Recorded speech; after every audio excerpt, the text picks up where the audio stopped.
This is Stephen Cross with Last Enemy's Death. Look, I'm just doing a little archive history of where I used to live.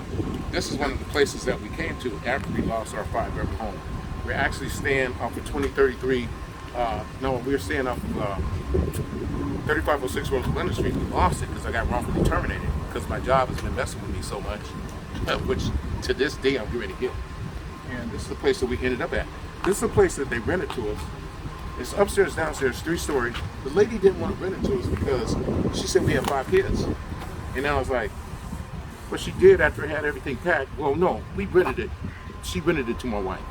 So then I'm packing, having almost everything packed in the big motorhome, the U-Haul. And then she turns around and says, oh, I rented it to Doug, somebody else.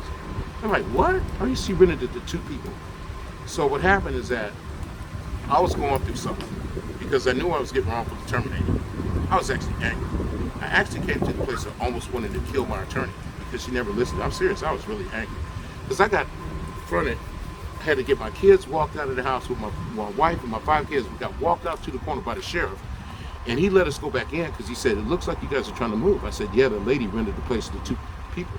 So the sheriff was nice enough to let us go back in to stay in the place. Well, let me tell you what actually was happening. It was a test for me. If you're a Christian, let me tell you guys right now, you're going to go through stuff. You're going to go through things that's going to try you to the end of your point of whether or not you're going to really do right or not.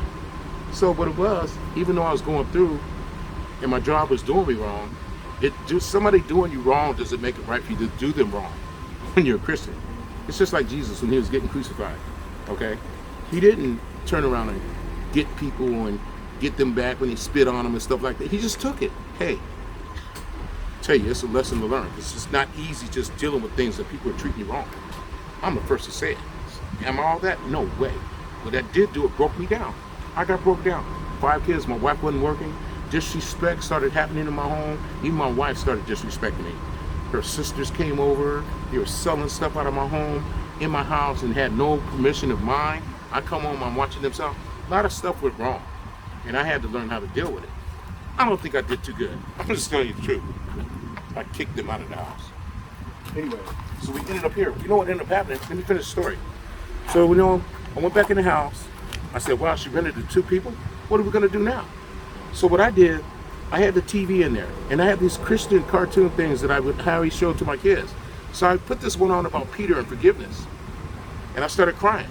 Tears came down from my eyes. And I'm thinking, I got to forgive this attorney and my job for even doing me wrong, even though they did me wrong. After all, Jesus, when he was up on the cross, he didn't do anything wrong, and he said, Lord, forgive them for they know not what they do. You're going to have one of those forgive them for they know what, you're going to have one of those forgive them for they know not what they do moments in your life. I had that time. So, I called up the attorney on the phone, because I had called Larry Goins to try to get some work. And he said, we don't have any work for you right now, but I'll put your name down. So then I called the attorney, and I said, Fern Steiner? Her name is Fern Steiner, I'll tell you. She's a union attorney for us, Local 135. I said, you know what? I'm going to ask you to forgive me because you really made me angry. Because, see, she took over my case, but when I went to go tell her about what happened, she never let me tell the full story about what happened. She started badgering me and trying to get me to get upset. I asked her, I said, what are you doing? She said, well, when you tell your testimony, you're going to try to get you upset. I said, I understand that. But wouldn't you like to know the story first before you start doing all that kind of stuff? In other words, it was a setup. So I forgave her. I said, I feel like coming down there and getting you. I just want you to know I'm asking you to forgive me. I really feel like getting her too. Anyway, once I did that, the phone rings. First the phone rings, and the lady says, look, the people that rented this place out, they decided they didn't want it. Then the phone rang again. Larry Goins, I got you 6 days of work. As soon as I did what? Forgave them. All that took place. I knew it was a miracle. So this is the place, I'm doing a little archive of my history of my life. So this is for my grandkids and, their kids to see if they live long enough. And God tarries. This is where we stay. This is a 3-bedroom, upstairs, downstairs. The lady that rented it to us didn't want to rent it to us because we had 5 kids. But when she went to my place that I was getting evicted out of, she looked inside, she said, what? She said, it sure looks neat in here. I said, yeah. I said, well, what do you mean, neat? I said, we're going to leave. She said, yeah, but usually when people are getting evicted, they tear up the place. I said, we don't do that. We don't do that kind of stuff. In other words, you guys are Christians, you're getting evicted. I don't care if it's not your fault. You have no right to go around and tear up the house or tear up anything that you're renting or buying. I was buying that place. That was my place that I owned. I left it just as neat, if probably neater, and it was nicer because I fixed it up, and I lost it. You're gonna lose things in this life. Job lost a lot. I'm still losing stuff. Who cares? The earth is the Lord's and fullness thereof, the world made a dweller in. This is not my home, so I'm not gonna act like it's my home.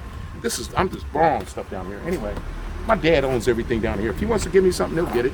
So this is where I stay. 2033 Blue Haven Court. Me and my 5 beautiful children. And at that time, my beautiful wife. Stephen Frost clocking out with the last of his death. Malik is recording. All right.